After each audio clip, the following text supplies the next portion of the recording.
Most people do not suffer because life is unbearable. They suffer because they care too much about the wrong things. They care too much about being approved, too much about being understood by people who do not even understand themselves, too much about appearances, slights, gossip, status, and all the fragile little illusions that other people use to measure worth. They hand over their peace to strangers. They let moods become masters. They let public opinion enter private identity. And then they wonder why they feel anxious, scattered, and weak. But there is another way to live. A colder way, perhaps. A freer way, certainly. A way that does not begin with arrogance, indifference, or rebellion, but with a quieter and far more dangerous question. Who cares? Not in the childish sense. Not as an excuse for laziness, pettiness, or emotional numbness, but as a discipline, as a filter, as a philosophy of refusing to kneel before things that do not deserve authority over your mind. That is where Montaigne becomes unexpectedly modern. Beneath the elegance of his thought was a powerful form of psychological realism. He understood that the human being is unstable, vain, wounded, suggestible, and frightened.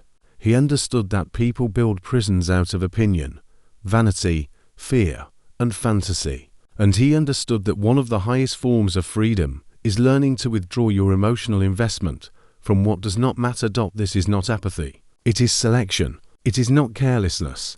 It is care with standards. It is deciding that your inner life is too valuable to be spent on every insult, every expectation, every social performance, every fleeting judgment, every demand for conformity. It is learning that peace does not come from controlling the world, but from refusing to let the world occupy more of you than it deserves.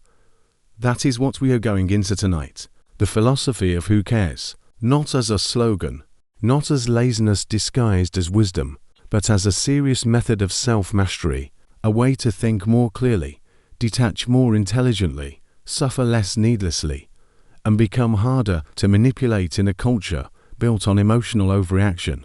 Because once you understand this properly, you begin to see that most of what drains you is never truly yours too. Carry. The first thing Montaigne helps you understand is that most human suffering is inflated by imagination. This is where so much weakness begins. Something happens, often something small. Someone looks at you a certain way. A message goes unanswered. A comment feels disrespectful. A person seems unimpressed. A plan does not go smoothly. A rumor circulates. A relationship shifts in tone. In itself, the event may be manageable, but the mind is rarely content with the event alone. It adds story. It adds prediction. It adds humiliation, catastrophe, suspicion, fantasy, and emotional theater. The event enters the imagination and comes out enlarged. This is one of the most overlooked truths in human psychology. The mind does not simply experience reality. It edits it, dramatizes it, extends it, personalizes it, and often weaponizes it against the self. By the time most people say they are suffering, they are not suffering only from facts. They are suffering from interpretation. Montaigne had a remarkable sensitivity to this. He observed the way human beings construct pain by multiplying thoughts around what could have remained limited. One disappointment becomes evidence that life is unfair. One criticism becomes proof that one is worthless. One uncertainty becomes an endless internal trial. This is how people become exhausted by things that have not actually happened yet, or by things whose true significance was never as large as the mind made them. The philosophy of who cares begins here, as a cut against inflation. It is the act of interrupting the mind when it starts building monuments out of minor disturbances. It is the refusal to give every impression the dignity of a crisis. It asks a brutal but clarifying question. Does this actually matter, or am I merely feeding it? This is far harder than it sounds, because the ego loves exaggeration. It loves to believe that every social tremor means something deep, that every awkward moment is unforgettable, that every slight is significant, that every possible rejection must be interpreted, decoded, and emotionally absorbed. But much of this is vanity disguised as sensitivity. The mind assumes itself to be at the center of far more attention and consequence than is really the case. Once you begin to grasp this, something changes. You start seeing how much of your internal chaos came not from reality, but from your willingness to emotionally fund every passing thought. You realize that many things only became large because you kept revisiting them. You kept asking why. You kept replaying, anticipating, personalizing. You kept caring. This is why who cares is not crude dismissal. It is a method of scale correction. It puts things back in their proper size. It says this may be unpleasant, but does it deserve to dominate the day? It may be disappointing, but does it deserve to become identity? It may be uncertain, but does it deserve a full inner catastrophe? This is how emotional discipline begins, not by denying feeling, but by refusing to enlarge it unnecessarily. And that is already a form of power, because the people most easily controlled are not always the weakest in talent or intelligence. They are the ones whose imagination runs wild around every little signal. They are the ones who cannot distinguish discomfort from danger, embarrassment from ruin, delay from rejection, noise from meaning. They bleed energy into illusions, and once you do that, you become easy to provoke, easy to destabilize, easy to own. Montaigne's deeper lesson is that much of maturity consists in reducing the amount of fiction you allow inside your suffering. Facts may still hurt, loss may still wound, uncertainty may still unsettle, but once imagination stops serving panic, your mind begins to harden into something steadier. You become less dramatic internally, which means you become less available externally. You stop reacting as if every inconvenience deserves your full emotional budget. And that is where the philosophy becomes quietly liberating. If the mind can enlarge pain, then the mind can also refuse its enlargement. What do you want from me? If interpretation intensifies suffering, I don't have to. then interpretation can be disciplined. The first act of freedom is often very simple. It is catching the mind in the middle of performance and saying, "Who cares?" The second lesson, that public opinion has far less authority than most people grant it. This may be one of the most destructive illusions in modern life. The belief that other people's impressions are somehow sacred, that being admired, approved, validated, understood, or praised is not just pleasant, but necessary. Most people would never say this openly, but their behavior says it for them. They monitor reactions constantly. They anticipate judgment before action. They edit themselves for approval. They fear misunderstanding more than mediocrity. They are not living from conviction. They are living from audience management. Montaigne saw how absurd this is. He saw how unstable it makes a person to organize their peace around the minds of others. And he knew something that remains brutally true today. The crowd is inconsistent, shallow, distracted, and often unqualified to judge what it judges. Yet people hand the crowd enormous power. They allow passing opinion to shape self-worth. They let criticism rearrange identity. They become loyal to reputation at the expense of truth. This is how people lose themselves without noticing, not through dramatic corruption, but through gradual obedience to the gaze of others. They begin to ask, "How will this look? What will people think? Will they respect me? Will they misunderstand me?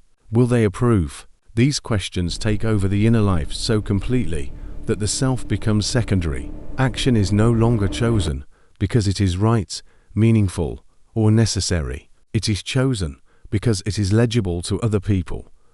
And this creates a very weak kind of existence, because if opinion governs you, then opinion can manipulate you. Whoever can threaten your image can direct your choices. Whoever can promise approval can alter your behavior. Whoever can induce shame can slow your freedom. This is why concern for reputation, when excessive, becomes one of the easiest ways to control a human being. The philosophy of who cares strikes at the root of this dependency. It asks why the internal noise of other people should outrank your own judgment. Why should their mood, their limited view, their projections, their insecurity, their misunderstanding become law inside your mind? Who made them sovereign? Most people are prisoners of people who are not even thinking about them very much. That is the humiliation of it. You lose sleep over their opinion, while they are busy with their own distractions, their own vanity, their own shallow preoccupations. Even when they do judge you, their judgment is filtered through ignorance, envy, fear, desire, bias, or their own unexamined wounds, and still you let it enter. This is not to say reputation has no practical value. Of course it does. In the social world, perception matters. Machiavelli understood that profoundly. Appearances affect alliances, trust, influence, and outcomes. But there is a difference between managing appearances strategically and worshipping them psychologically. One is intelligent, the other is servile. Montaigne points you toward inner sovereignty, toward a life in which you can appear, act, speak, and decide without being internally colonized by external judgment. That is not the same as shamelessness. It is not recklessness. It is proportion. You listen where listening is warranted. You ignore where ignoring is wise. You refuse to become porous to every voice. Imagine how much stronger a person becomes once they no longer need universal approval before acting. They can make difficult decisions. They can disappoint without collapse. They can be misunderstood without immediate panic. They can choose substance over performance. They can say no. They can leave. They can remain silent where explanation would only be self-betrayal. They can stand alone long enough for the noise to pass. This is why who cares is a dangerous philosophy in the best sense. It breaks the emotional dictatorship of public opinion. It refuses to let your mind become public property. Once that happens, your life grows quieter, not because the world stops judging, but because you stop granting those judgments immediate entry. The third lesson is that your ego is often the real source of your offense. This is uncomfortable, because most people like to believe that their pain proves their depth, that when they are offended, slighted, irritated, or emotionally bruised, it is because something meaningful has happened. But often what has happened is simpler. The ego was touched. The image of the self was disturbed. And because the ego hates exposure, correction, comparison, or disrespect, it creates disproportionate internal responses. Montaigne was unusually honest about human weakness. He did not write like someone who had transcended vanity. He wrote like someone who had observed it carefully, especially in himself. That is why his thought still feels alive. He knew that much of human agitation comes from self-importance, from the unspoken belief that one should not be contradicted, ignored, diminished, surpassed, or seen as ordinary. This is where who cares becomes almost surgical. It turns inward. Instead of asking whether the world should matter this much, it asks whether your ego deserves this much loyalty. Why are you so disturbed? Because truth was violated, or because self-image was wounded, because something meaningful was lost, or because pride was denied. This distinction changes everything. A person insults you. The ordinary reaction is immediate emotional tightening. You replay it. You construct responses. You imagine revenge, superiority, vindication. But if you ask more honestly what hurts, the answer is often not the statement itself. It is the reduction of self-image. Someone treated you as less than you prefer to be seen. The ego panics. It wants restoration. Now, not all offense is vain. Some things truly are unjust, degrading, or corrupt. But most people do not suffer from great injustice daily. They suffer from repeated little collisions between ego and reality. Someone did not admire them enough. Someone moved on too quickly. Someone else received the attention they wanted. Someone did not take them seriously. Someone failed to confirm their importance. These are ego wounds, and ego wounds are among the most exhausting because they keep demanding psychological tribute. The philosophy of who cares is powerful because it denies the ego automatic compensation. It says perhaps this does not need a response. Perhaps this does not need a narrative. Perhaps what has been bruised is not something noble, but something inflated. Perhaps the urge to react is coming less from principle and more from vanity. This is deeply stabilizing once you accept it, because then you stop fighting every little battle for image restoration. You stop trying to correct every impression. You stop needing immediate proof that you still matter. You discover that much of what once felt urgent now looks small. Your ego is still there, but it no longer commands such obedience. That is not weakness. It is the beginning of invulnerability.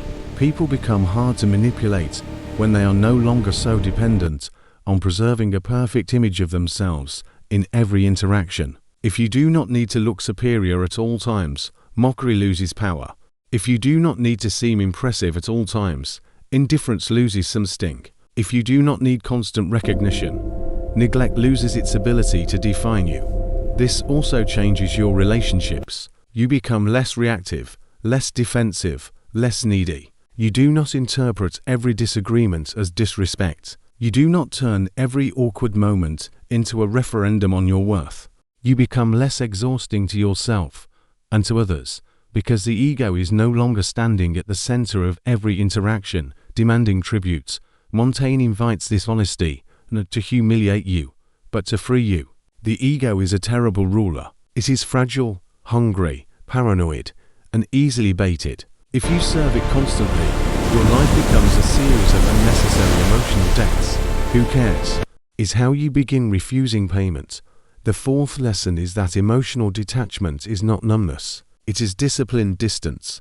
This matters because many people misunderstand detachment completely. They imagine it means becoming cold, indifferent, unavailable, or deadened. They imagine it as emotional failure. But real detachment is not the absence of feeling. It is the refusal to drown in feeling. It is the ability to let an event exist without immediately merging your identity with it. Montaigne understood that human beings are unstable, partly because they cling too tightly to ideas, outcomes, status, relationships, routines, self-images, expectations, and the tighter the attachment, the more violent the internal reaction when reality refuses to cooperate. Attachment gives things emotional monopoly. Once something has monopoly, it can control you. This is why detachment is a form of self-defense, not against love, beauty, work, or meaning, but against possession, against the kind of attachment that makes you unable to think when things change, the kind that turns delay into panic, rejection into collapse, uncertainty into obsession. Detachment says, I can value this without becoming its servant. The philosophy of who cares operates as a practical form of detachment. It inserts distance between you and the thing trying to consume you, a desired outcome, a feared opinion, a changing mood, a complicated person, a social drama, a temporary embarrassment. It says, I see this, but I refuse to fuse with it.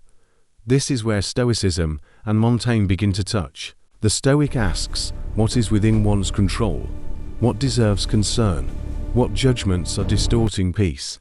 Montaigne, in his own way, brings the same medicine through skepticism and self-observation. He strips away unnecessary seriousness. He softens the tyranny of fixed identity. He reminds you that much of what feels absolute is not. Much of what feels urgent is inflated. Much of what enslaves you does so because you keep holding it too tightly. Imagine a person waiting for a message from someone they desire. If they are attached, the silence becomes emotional weather. Every hour becomes a verdict. Every delay becomes personal meaning. They are no longer simply waiting. They are being controlled. But if they are detached, the waiting remains what it is. Information has not arrived yet. Their selfhood remains intact. Their day remains theirs. Or imagine a person whose work is criticized. Attachment makes the criticism feel like a direct wound to identity. Detachment allows them to evaluate the criticism without becoming it. Or imagine a person losing status in a group. Attachment makes the loss feel existential. Detachment sees it as social movement, not metaphysical doom. This kind of distance is one of the rarest powers because it protects judgment. Once emotion fuses with identity, judgment collapses. You no longer evaluate clearly. You react, overcorrect, chase, defend, dramatize. Detachment restores perspective. It allows you to say this matters, but perhaps not as much as my mind wants me to think.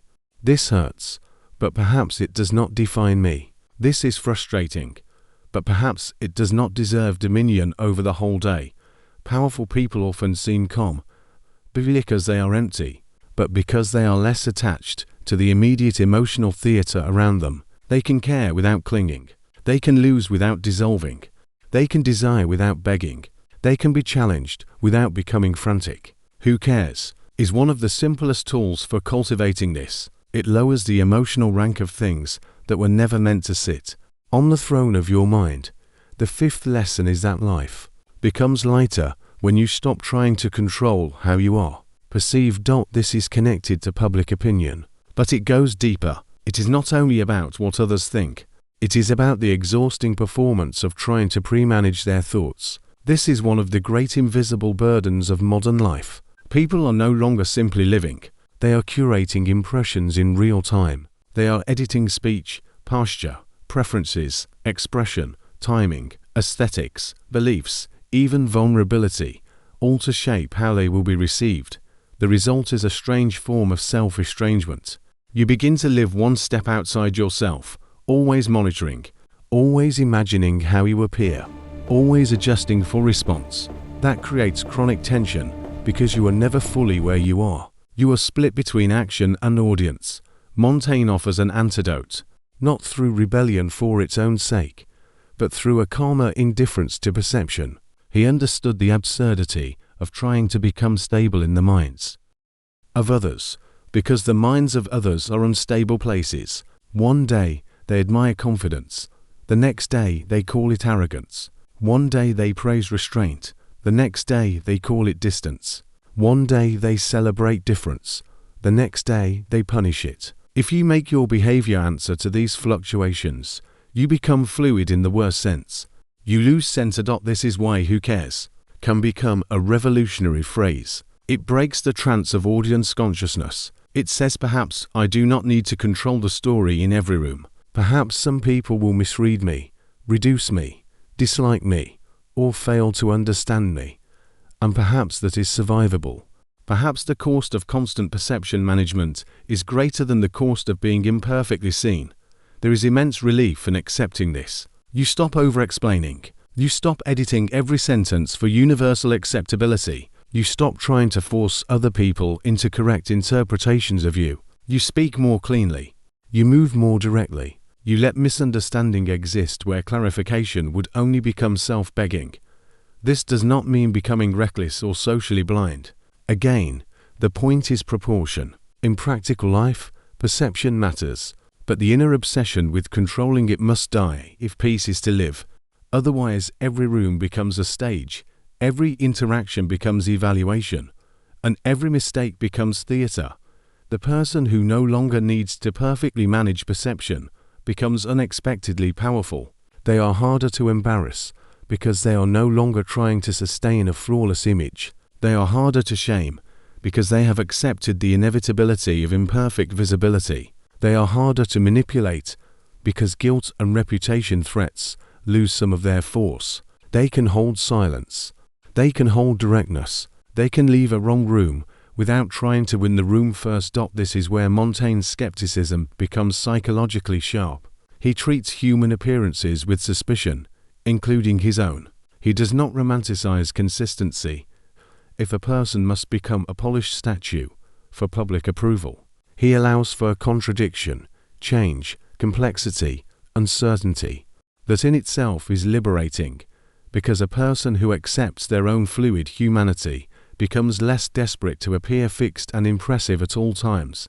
The philosophy of "who cares" then is not carelessness about truth. It is carelessness about performance. It says, I will concern myself more with being rooted than with being perfectly framed, more with integrity than image, more with internal coherence than public arrangement. That shift returns enormous amounts of energy. Energy previously spent on performance becomes available for life itself.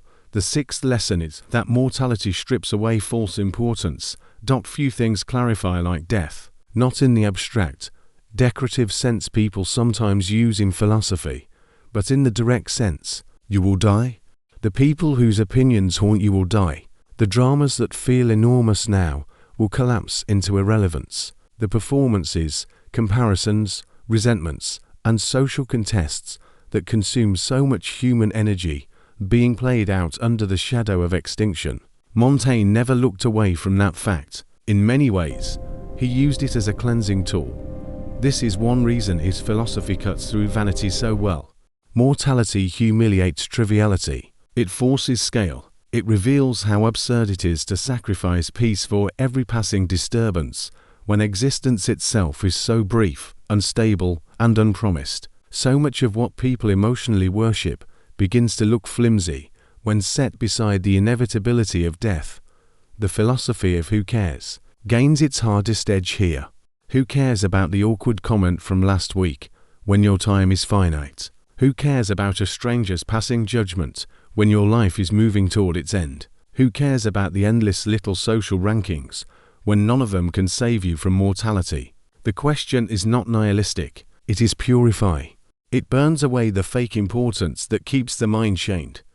This is why remembering death often makes a person calmer, not darker. It reorganizes concern. It reminds you that life is too serious to be wasted on frivolous seriousness, too precious to be spent entirely in self-consciousness, too fragile to be governed by every slight trend and temporary social weather pattern. Montaigne knew that, if you make peace with death, many lesser fears lose power. The fear of being judged shrinks. The fear of seeming foolish shrinks. The fear of not being enough in the eyes of other people loses some of its hypnotic force. Mortality places all of these things in proper context. They are not nothing, perhaps, but they are not thrones. They are not worthy of ruling consciousness. This also has a strategic implication. People are controlled most easily by things they cannot emotionally relativize. If your fear of embarrassment is absolute, you can be ruled by social pressure. If your fear of exclusion is absolute, you can be ruled by groups. If your fear of disapproval is absolute, you can be ruled by opinion. Mortality, understood properly, lowers the rank of these fears. It says, you were never here long enough to make them sacred. The result is not laziness. It is selectivity, a more exacting use of life. You stop allowing trivial people to consume serious energy. You stop treating minor irritations as spiritual emergencies. You stop making every public perception battle into a final judgment of your worth. The horizon of death makes the mind cleaner, and that cleanliness is a form of freedom. It lets you live more directly, love more honestly, leave more decisively, rest more deeply, work more seriously. It gives you the courage to ask, again and again, whether this thing that agitates you deserves a place in the small and vanishing life you have. Most of the time, the answer is no. Who cares? The seventh lesson is that true confidence comes from reducing unnecessary emotional dependence. What makes most people unstable is not lack of capacity, but hidden dependence. They depend on praise to stay motivated, depend on reassurance to feel secure, depend on immediate results to feel competent, depend on attention to feel desirable, depend on social belonging to feel real, depend on external smoothness to keep internal order. And because they depend so much on what they do not control, they live in chronic vulnerability. Montaigne's philosophy points toward another kind of strength, not self-sufficiency in the fantasy sense, where one needs nothing and no one, but a deeper inwardness, a relationship to oneself that is less hostage to constant outside supply. This is crucial because wherever dependency becomes unconscious, manipulation becomes easy. The person who desperately needs approval can be managed through approval. The person who desperately needs to avoid conflict can be managed through tension. The person who desperately needs admiration can be led by flattery. The person who desperately needs companionship can be trapped in bad company. The person who desperately needs to seem successful can be controlled by status games. Hidden dependence is the doorway through which power enters. This is why who cares is not only about detachment from external noise. It is about breaking dependency loops. It is about gradually training the self not to collapse every time an external source fails to deliver emotional supply. No praise today. Who cares? Someone misunderstood you. Who cares? You were not chosen in one room. Who cares? One outcome did not go your way. Who cares? Used properly. This creates resilience, not because nothing matters, but because fewer things are allowed to function as lifelines. You begin to centralize your stability, Your mood stops rising and falling so violently with circumstance. Your confidence becomes less theatrical because it is no longer constantly waiting for external confirmation. This changes how you move in the world. You negotiate better because you are less desperate. You love better because you cling less. You speak more clearly because you are less afraid of losing approval. You recover faster because one disappointment is no longer interpreted as total collapse. You can be alone without immediately feeling diminished. You can be misunderstood without instinctively self-erasing. You can delay gratification without feeling forgotten. This is not because you became a machine. It is because you reduced the number of things your peace depends on. And that, in many ways, is the essence of self-mastery, not dominating life externally, but reducing the number of external handles available to move you. Machiavelli would recognize the strategic advantage immediately. The less dependent you are, the harder you are to pressure. The harder you are to pressure, the more freely you can think. The more freely you can think, the more accurately you can act. Montaigne arrives there through another door, but he arrives. He teaches a lighter, freer, more skeptical relation to all the little things people over-worship. That lighter relation reduces dependency, and reduced dependency creates a quieter kind of confidence. Not loud, not performative, not hungry, just stable. The eighth lesson is that wisdom often looks like selective indifference. This is one of the hardest things for modern people to accept. They confuse total concern with moral seriousness. They assume that to care about everything is noble. But no one can care about everything well. To care indiscriminately is to dilute concern until it becomes panic, performance, or exhaustion. Wisdom requires hierarchy. It requires deciding what deserves energy and what does not. Montaigne's Who Cares? Philosophy is therefore universal indifference. It is selective indifference. It says be deeply concerned with a few worthy things: truth, character, judgment, friendship, mortality, honesty with oneself, proportion, courage, and be less concerned with an enormous list of lesser things: petty status struggles, passing opinions, performative expectations, fashionable outrage, vanity contests, endless self-monitoring, compulsive comparison, and all the rest of the social dust people inhale daily. This selectivity is what gives the philosophy moral seriousness. It is not an excuse to retreat from life. It is a way to preserve enough clarity to engage with what matters. The person who cares about everything usually ends up caring shallowly.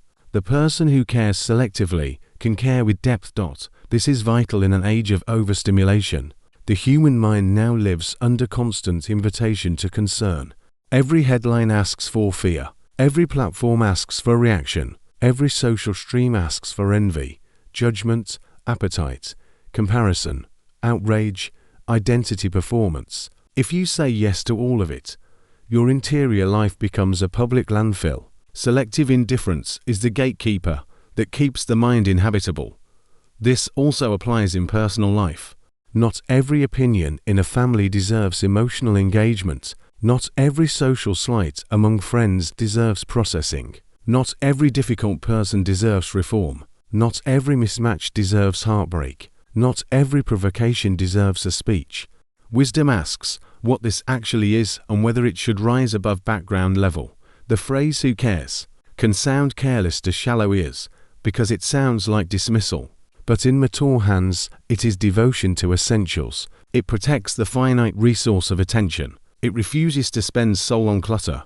It recognizes that concern itself is valuable and therefore must not be scattered. Once you see this, many things become easier.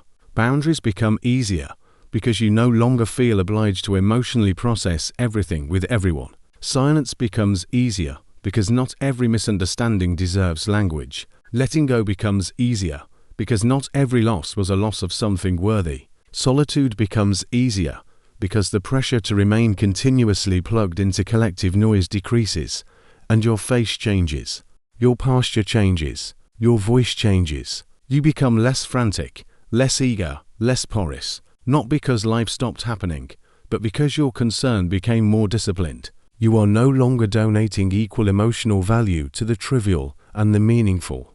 You have standards now. The ninth lesson is that freedom comes when you stop making a project of yourself. This may be the most subtle and the most modern. Many people are trapped not only by the opinion of others, but by their own endless self-management. They are always optimizing, analyzing, refining, diagnosing, correcting, comparing, narrating, branding, and emotionally auditing themselves. They do not inhabit life. They administrate identity. Montaigne offers something extraordinarily humane here. He allows the self to be unfinished, contradictory, changing, ordinary. He does not demand that a person become a flawless object of control. He observes himself with curiosity and rather than total tyranny. This matters because the need to perfectly define and improve oneself can become another prison. The philosophy of who cares can loosen this prison as well. You do not need to interpret every mood as deep truth. You do not need to build a grand theory around every insecurity. You do not need to perfect every weakness into elegance. You do not need to become endlessly impressive to deserve peace. Sometimes the more powerful move is to stop making yourself into a permanent problem to solve. This is not anti-growth. It is anti-neurosis. Growth requires honesty, discipline, and responsibility, but it does not require obsessive self-surveillance. Many people are exhausted not because life is especially hard, but because they have turned the self into a full-time managerial burden. Every reaction must be studied. Every flaw must be discussed. Every uncertainty must be labeled. Every phase must become content. Every emotion must become identity. There is enormous relief in saying who cares, at least sometimes, to your own internal over-seriousness. You are not a project at every moment. You are a living thing, a mortal consciousness passing through complexity. You can improve without becoming tyrannical. You can observe without obsessing. You can fail without building a cathedral around the failure. This softer relation to the self paradoxically creates strength, because when you stop treating every imperfection as catastrophe, you become easier to recover. When you stop needing total clarity about who you are at all times, you become more flexible. When you stop over-identifying with each passing state, you become less fragile. The self becomes lighter to carry. That lightness matters in power as well. The person overburdened by self-consciousness is easy to destabilize. They already have focused on themselves. The person who has made peace with being incomplete, misunderstood at times, awkward at times, ordinary at times, becomes harder to shake. They are not trying to preserve a myth at every second. This is one of Montaigne's hidden gifts. He teaches a form of existential relaxation without surrendering seriousness. You remain thoughtful, but less rigid, honest, but less punitive, self-aware, but less trapped. And from that posture, life becomes more livable. The self stops being the louder source of oppression. By now a pattern should be emerging. The philosophy of who cares is not about giving up. It is about giving up the wrong forms of concern, the inflated concern, the performative concern, the egoic concern, the socially dictated concern, the anxious concern, the concern that hands your inner life to things too small, too unstable, too external, or too stupid to deserve it. Montaigne teaches you to become more difficult to enslave internally. He teaches you to notice how often your peace is lost not through genuine necessity, but through habit, vanity, fear, imagination, and unconscious dependence. He teaches you to downgrade false emergencies, to laugh, quietly and intelligently, at many of the things people take too seriously, to keep death in view, to distrust public opinion, to detach from self-performance, to let the ego starve where it once demanded constant feeding. There is great strategic power in this. A person who cares less about the wrong things becomes harder to manipulate. Shame loses some force. Flattery loses some force. Exclusion loses some force. Misunderstanding loses some force. Delay loses some force. Provocation loses some force. The world still acts on them, but not so easily through the old handles. This is why the philosophy can look almost dangerous from the outside. Not loud dangerous, quiet dangerous, because a person who no longer automatically cares what everyone thinks, who no longer inflates every social event into personal meaning, who no longer lets the ego dictate emotional war, who no longer depends on constant external reassurance, becomes much harder to herd. They become less obedient to invisible pressures. They start to belong to themselves.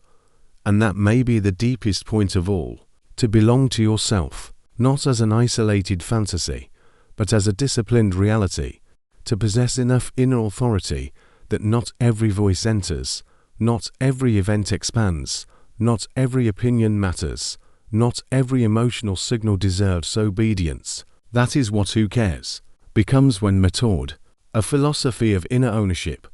If you learn this well, you begin to experience a peculiar kind of peace, not the peace of perfect circumstances that never existed, but the peace of reduced entanglement, fewer useless grudges, fewer imaginary catastrophes, fewer nights lost to audience consciousness, fewer conversations replayed endlessly, fewer attempts to control every perception, fewer humiliating dependencies. Life remains difficult, but it becomes cleaner.